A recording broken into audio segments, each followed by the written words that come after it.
we discussed about Wayne Bridge Oscillator Circuit, right? So we had seen that Wayne Bridge Oscillator Circuit gives a feedback network. Excuse me. It consists of a feedback network that gives 0-degree phase shift. And in order to maintain or satisfy Barkhousel criteria, the amplifier what you're going to choose is supposed to give a 0-degree phase shift. So that's the reason we have used a 2-stage RC coupled amplifier, because each stage gives about 180-degree phase shift. So 2-stage going to give us 360 degrees of phase shift. And that way, you will be able to satisfy the Barkhousel criteria. Okay, and due to which the circuit results in sustained oscillations. Once again, the Wayne Bridge oscillator gives you sinusoidal oscillations. All right. Yeah. So today, let us go ahead, okay, and let us study about few more oscillator circuits. Okay. So far we have covered audio frequency oscillator circuits. All right. So in today's class, let us talk about the radio frequency oscillator circuits. Okay, so let me write RF oscillators. Okay. A brief introduction, let me give you about our RF oscillators. Okay, now the RF oscillators gives operating frequency, okay, in the range of up to megahertz. Okay, it gives F0 up to few megahertz. Okay. So it starts from hundreds of kilohertz to a few megahertz. All right, so that is the first noticeable feature of RF oscillator. Okay, and the second major difference between RF and AF oscillator is that the feedback circuit is made up of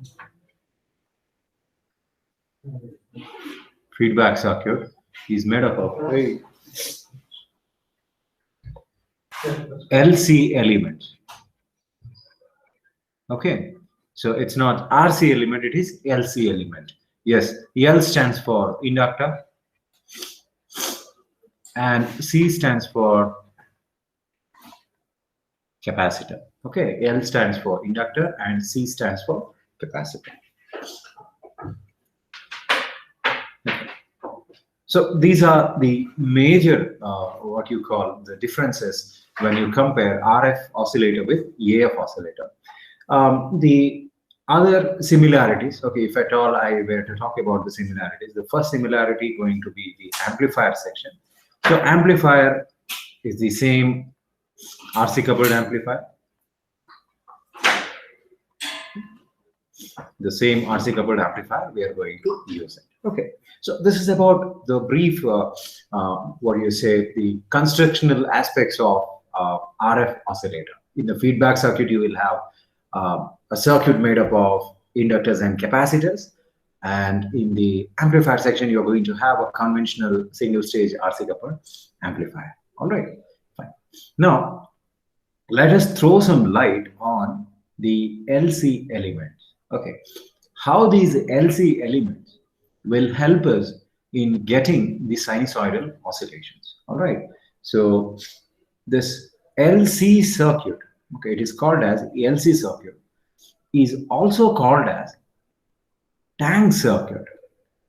Okay, in electronic terminology, the LC circuit is also called as tank circuit. You look at the spelling, T-A-N-K, tank circuit. Okay, the tank, what we use it to store the water. Okay, the same meaning it conveys. Okay, so instead of storing the water, this particular LC circuit stores the charges. Okay, it stores the charges in the electrostatic field, or it can store the supplied energy in the form of electromagnetic field. Okay, now in order to understand the charge storage and the charge transfer, let us consider a simple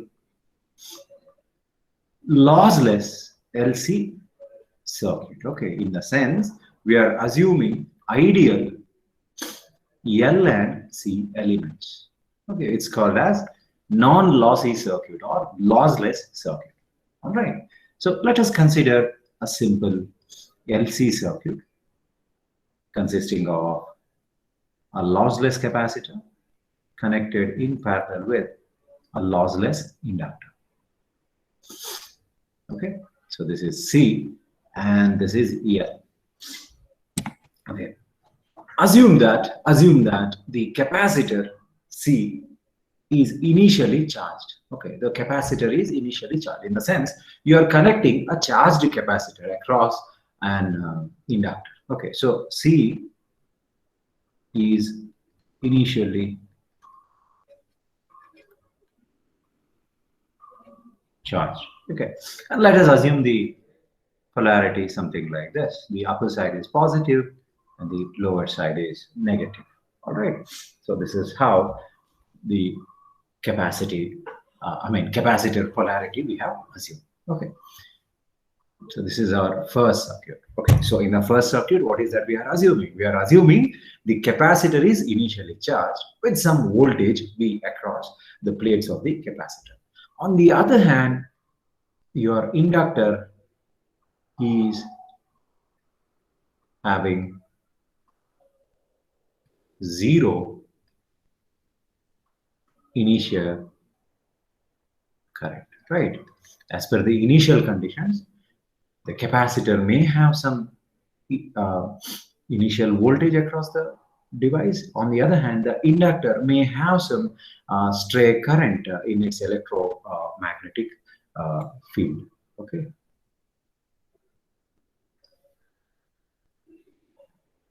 So in our explanation, we are assuming that the capacitor is charged with some initial voltage and the inductor is uncharged. Okay, in a sense, it doesn't have any magnetic field. Okay. Now, if you connect an inductor across a charged capacitor, what will happen? The capacitor is at some voltage V. On the other hand, the inductor doesn't have any magnetic field around it, and hence the induced EMF in the inductor is 0 volt. Okay, so therefore there exists non-equilibrium, right?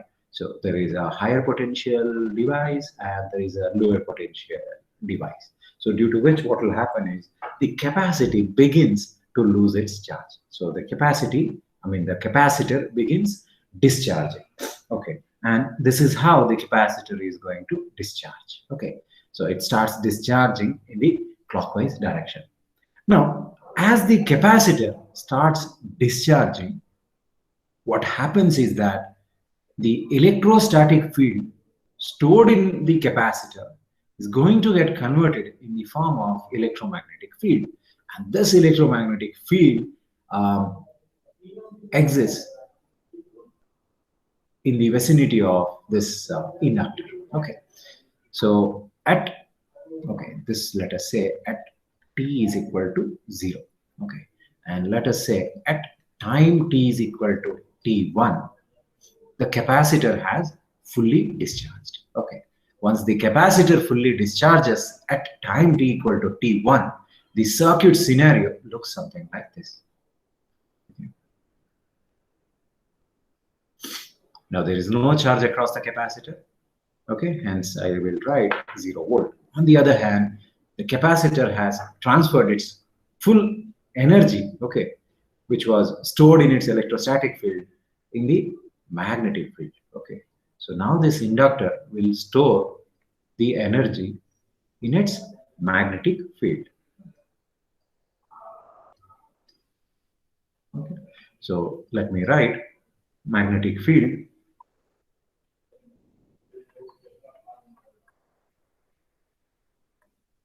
built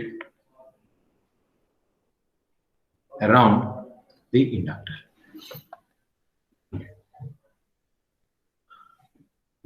Since the potential of capacitor is 0 volt, once again there exists non-equilibrium, right? Non-equilibrium in the sense this is at lower potential and this will be at higher potential because there is a magnetic field around it. Now, due to which what happens is that in the third time interval, at let's say time t equal to t2, let me write the circuit scenario. Can anyone predict what will happen at time t equal to t2, where t2 is greater than t1? Since there is non-equilibrium, the magnetic field which is present around the inductor begins to collapse. That's because there is non-equilibrium condition exists in this circuit. So magnetic field begins to collapse. Begins to collapse.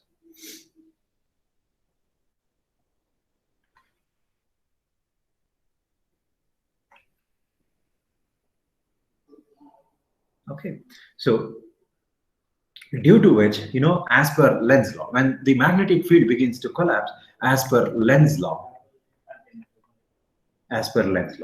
okay, this starts charging the capacitor, because when the magnetic field starts to collapse, basically the current starts to flow through the capacitor, and this will again charge the capacitor. So as per Lenz's law, the inductor starts charging the capacitor in the opposite direction. That's because as per the Lenz's law, it opposes the cause producing it. The initial cause was the circulation of current by the capacitor. So that's the reason what happens is that at t equal to t2, the capacitor gets charged in the opposite direction. Okay, let me show you with the help of arrows. Okay, so this is the third circuit scenario. Now what will happen? The inductor magnetic field begins to collapse. That's the reason I will show you with only a single,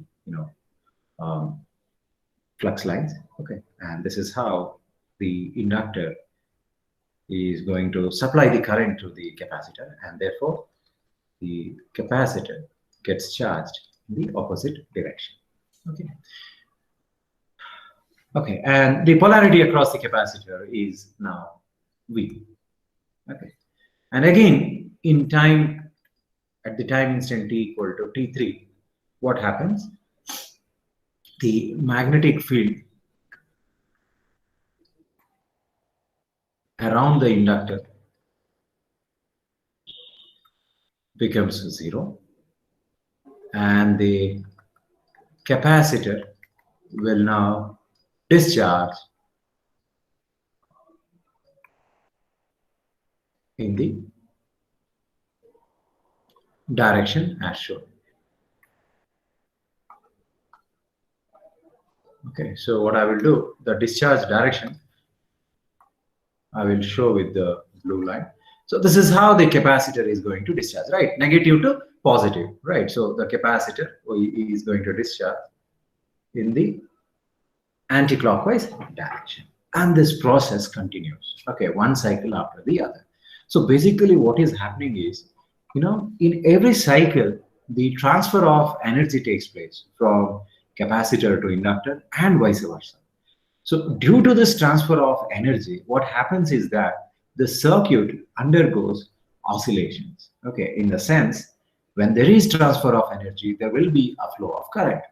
The current, sometimes starts to increase, and the current sometimes, starts to decrease. So whenever the capacitor is under charging cycle, okay, the current begins to increase. On the other hand, whenever the magnetic field around the inductor is in the collapsing side, the current begins to reduce. Okay, so in this process, the oscillations are set up within the LC circuit. Okay, and if you were to capture the charging and discharging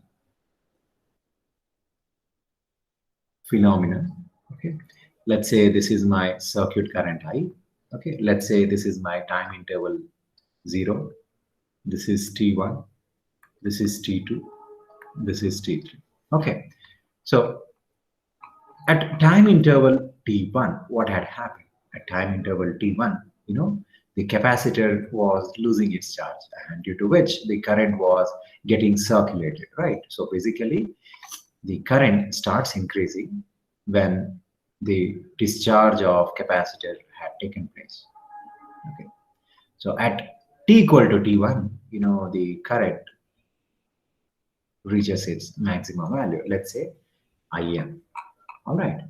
And then in the time interval t equal to, at t equal to t1, you can see that the capacitor voltage is 0. That means to say the inductor is fully charged. And at time t equal to t2, what will happen? The magnetic field begins to collapse, and due to which, the inductor starts charging the capacitor. So once at time equal to t2, okay, when inductor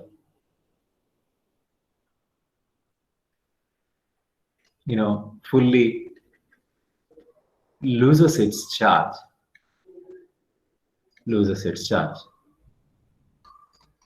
voltage across the capacitor becomes maximum. Okay, so voltage across the capacitor becomes maximum, and I becomes 0, because when there is complete potential across the capacitor plate, there will be no flow of current. So basically, between the interval t1 to t2, the capacitor is going to lose its charge. So that can be shown in this manner. Okay. So at t equal to t2, what happens is that Vc is equal to V and IL is equal to 0, where IL is the inductor current. Okay. And at time t equal to t3, there will be basically non-equilibrium condition, right? That's because voltage across the capacitor is maximum, but the magnetic field around the inductor is 0. So due to which there is a potential difference between the two elements, and the capacitor is going to discharge, okay, but in the opposite direction. Okay, so it is going to discharge in the anti-clockwise direction. So that's the reason, the circuit current starts increasing. Okay, circuit current starts increasing. So in this direction. And again, perhaps if you take, the time interval t equal to t4, what happens? Again, the capacitor will lose its charge completely, and the magnetic field around the inductor going to be a very strong one. So at t equal to t4, basically, Vc is equal to 0, and IL is Imax. Okay, IL is equal to Imax. So this is how the transfer of energy takes place. Okay, so in the first course, let me write C discharges. Okay, in this transition on between T1 to T2. Okay, L collapses. Okay, that means to say magnetic field around the inductor collapses. Okay. So as a note, you can say that in a tank circuit, the summary of this lesson is, in a tank circuit, the oscillations are set up.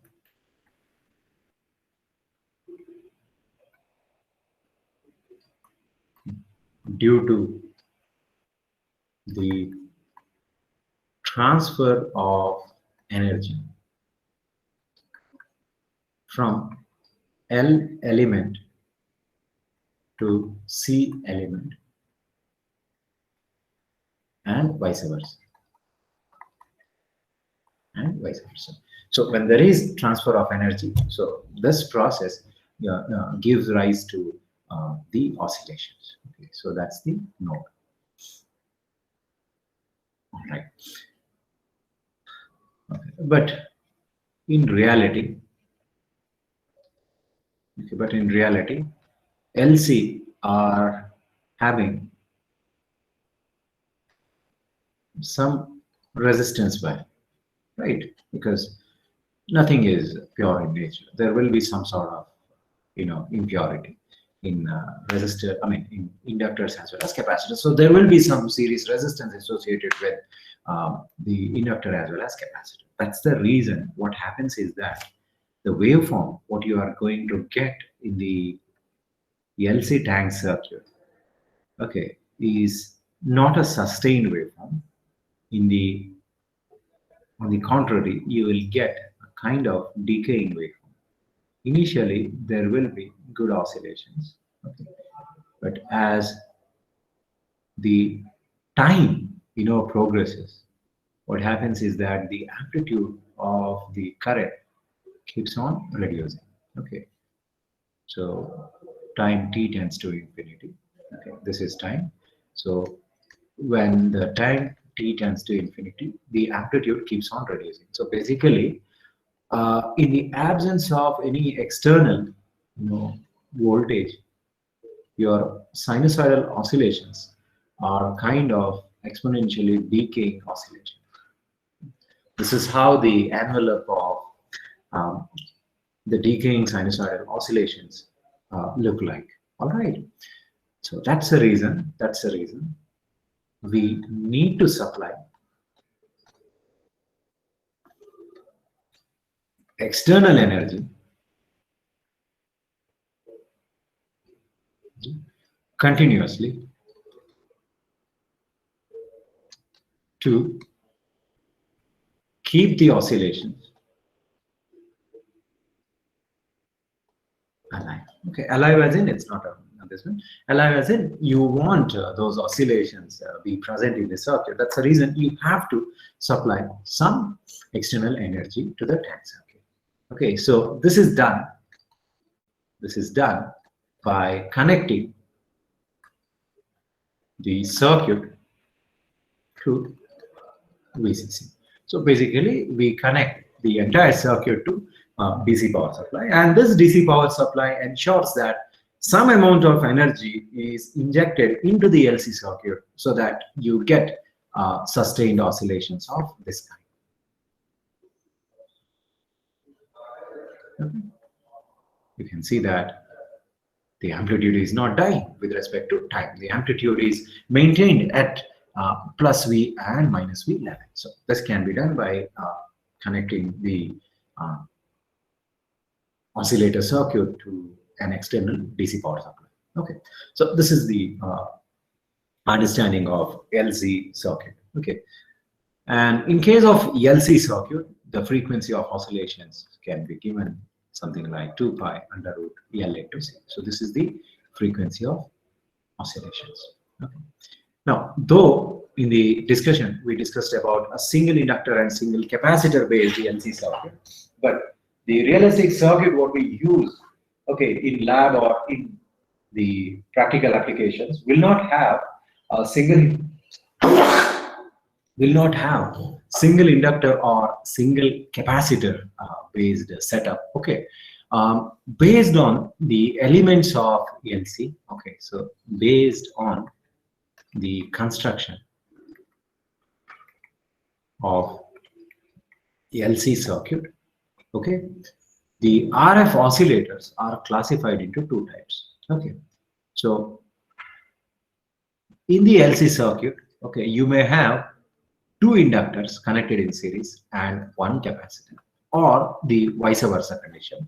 One inductor, okay, connected with two capacitors. Okay, so if there are two inductors and a single capacitor, the given circuit is called as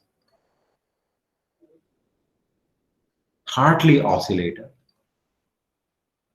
On the other hand, if at all you go for two split capacitors and a single inductor, the resultant circuit is called as Cockpit's oscillator. Okay, C-O-L-P-I-T-T-S, Cockpit's oscillator. Okay, they have been named after their respective inventors. Okay, so you're going to have a Hartley oscillator, or you may have a Cockpit's oscillator. Okay. Now, the basic structure of Hartley oscillator looks something like this. As I said, the Hartley oscillator is consisting of split inductors. You have one inductor connected in series with the second inductor, all right? And then you're going to have a single capacitor. Okay, so this is the setup of Hartley oscillator. So this is L1 and this is L2.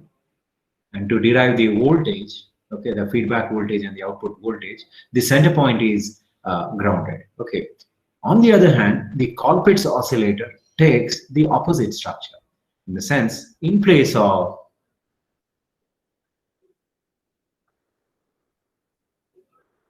two inductors, in case of Cockpit's oscillator, you will have two capacitors connected in series. Okay. And the circuit shape looks like this. So you have a single inductor and you're going to have the split capacitors.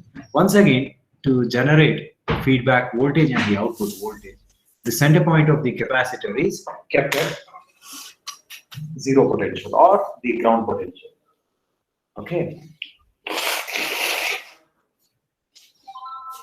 So this is how the circuit connection looks like. Okay. Now, what we will do is we will study these two circuits, okay, independently. So first, let us look at Hartley oscillator. Hartley oscillator. Oh yeah, I forgot to mention the frequency expression. So whenever there is a split inductor setup, your frequency of oscillations becomes F is equal to 1 over 2 pi under root L equivalent into C. On the other hand, if you go for a split capacitor setup, the frequency of oscillation is given by 1 over 2 pi under root L into C equivalent, where C equivalent is the series connected capacitors. So it is C1, C2 divided by C1 plus C2. On the other hand, when you have two inductors connected in series, the L equivalent becomes L1 plus L2. If at all you incorporate the mutual inductance, in the sense, if there is mutual inductance between the two coils, then you may have L1 plus L2 plus or minus 2M, okay, where M is the mutual inductance. Plus sign is for differentially coupled,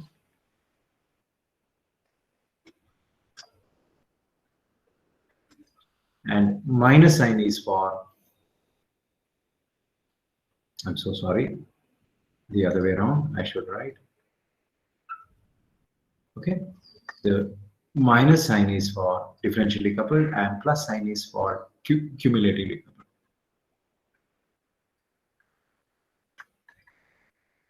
Okay, in the sense, if the two magnetic fields are helping each other, then the mutual inductance is positive. On the other hand, the two individual magnetic fields are opposing each other, then the mutual inductance is opposing kind, okay, which is considered as a negative one. All right, fine.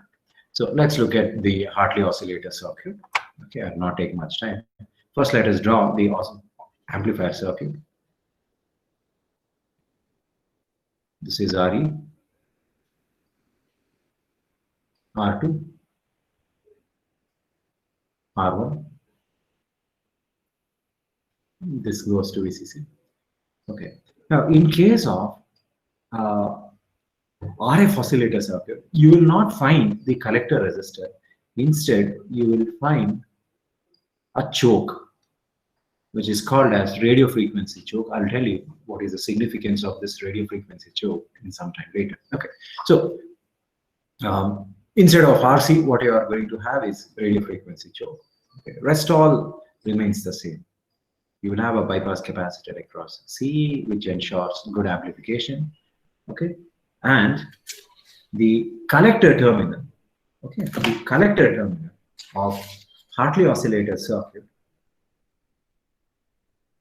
is connected to a coupling capacitor as usual.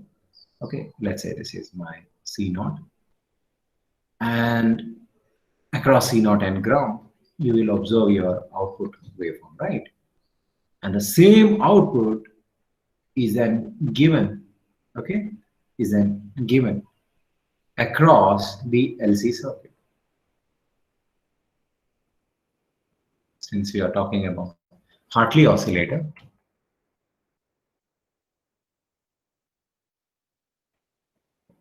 One inductor, the ground connection, the second inductor. Okay.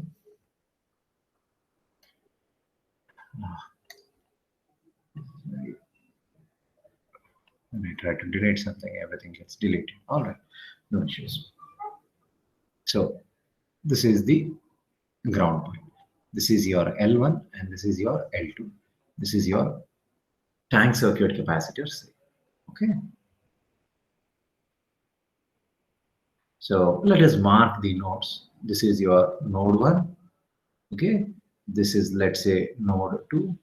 And the center point, let us consider it as node 3. Okay. Now, the voltage which is taken across node 2 and 3. Okay. Remember, 3 is the reference node, is fed as the input to the amplifier. This is my coupling capacitor, say C1. Okay, so this is the oscillator circuit. As you can clearly observe that you have an amplifier section followed by an oscillator section. Okay, let us mark the voltage levels.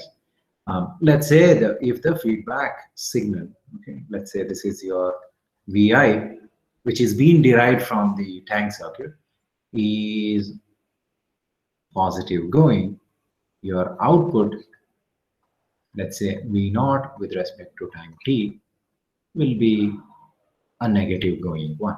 Okay, will be a negative going 1. Now, this voltage is basically Vf. Okay, let me write voltage 2, 3. That is voltage measured between the nodes 2 and 3. 3 is at lower potential, is the feedback voltage Vf. On the other hand, the voltage measured between the nodes 1 and 3 is the output voltage. Okay, so if you look at V13 and V23, okay, there is phase inversion, right? There is phase inversion. So this is my V0. Okay, in a sense, what I'm trying to tell you is that here upper side is positive and the lower side is negative. On the other hand, if you look at Vf, the upper side is negative and the lower side is positive. So basically, this split inductor will provide the phase shift between the output voltage and the feedback voltage. And that's the reason your feedback voltage Vf is going to be an inverted one. In a sense, if your output voltage is having negative going signal, okay, the feedback voltage will have a positive going signal. Okay, so that the phase corrected signal is then given as the input to the oscillator circuit. Okay, so this is how the circuit setup looks like. Okay, so this is about the different waveforms which I have drawn: the input waveform, the output waveform, and the feedback waveform, along with the logic behind the phase inversion. All right. So first, let me explain the amplifier section. So amplifier section is consisting of biasing elements. Okay. So what are these biasing elements? Resistor R1, resistor R2, and resistor RE are the biasing elements. Okay. On the other hand, capacitor C is a bypass capacitor. Okay, bypass capacitor, which will ensure that the voltage gain of the amplifier is high. Okay. Okay. On the other hand, in the biasing arrangement, you can also find RFC. Okay, what is RFC? Radio frequency choke. Okay. Now, what is the function of this radio frequency choke? Now, as you can make out that it's a choke. Choke in the sense it's a coil. Okay. Usually it is going to be either ferrite core based choke or air core based choke. Okay. So this will have some reactance, right? 2 pi FL is the reactance of this particular radio frequency choke. Now, this reactance, okay, behaves differently with AC current and DC current, in the sense it allows AC. I mean, I'm so sorry, it allows DC, right? So this radio frequency choke allows DC through the collector terminal to VCC. In the sense, for DC, frequency is 0 and XL is 0 ohm. Okay, so that's your answer, correct? So it just allows the flow of DC. On the other hand, it blocks AC. The question is how? Remember, the RC phase shift, I mean, the LC oscillator, okay, basically produces output frequency, okay, in the range of several hundreds of kilohertz to megahertz. Okay, the range of frequency is hundreds of kilohertz to megahertz, and therefore the reactance offered against this frequency is very, very high. So when frequency is extremely high, the reactance will also be very, very high, and therefore for AC, this reactance can be assumed as infinite, and therefore, you know, I will write IAC through the radio frequency choke becomes 0 amperes. So thus it blocks AC from getting into the power supply. So AC will not get into the power supply circuit. Instead, okay, AC will prefer the low resistance path, that is through the bypass capacitor. So here let me write. So this is your AC path. Okay, and remember, okay, let me just color it. I don't know whether I'm making it too messy. Okay, I just put a blue color. Never travels.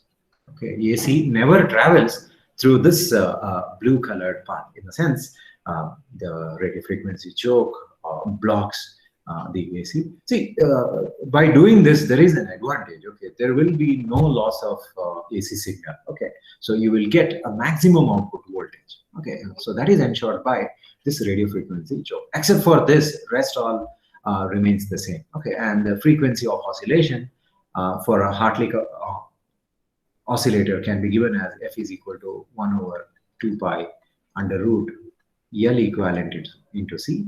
I have already told you what is L equivalent. L equivalent is L1 plus L2. Okay, this is without mutual inductance effect. On the other hand, if you were to account the mutual inductance effect, then the equation becomes L1 plus L2 plus or minus 2m. Okay, I have already told you. Plus for cumulatively coupled and minus for differentially coupled.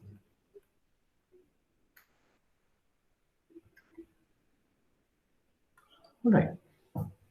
So that is the thing. Okay. Now the feedback factor. Okay, this is one end of the spectrum.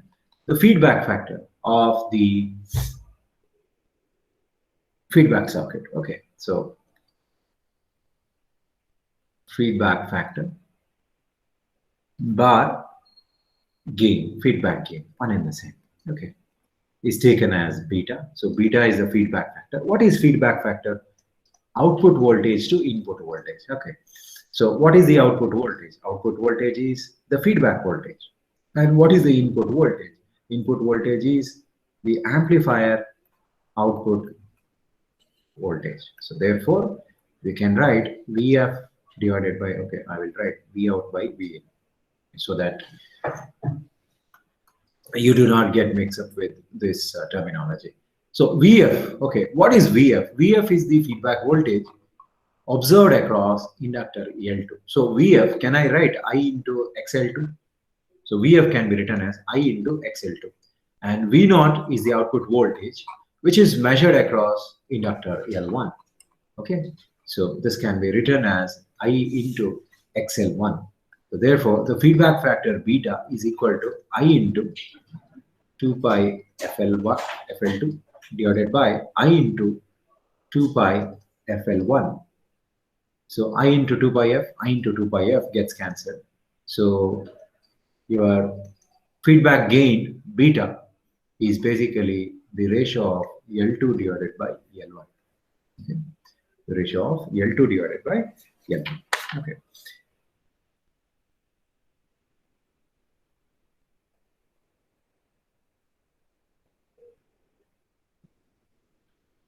Fine. So that's your working of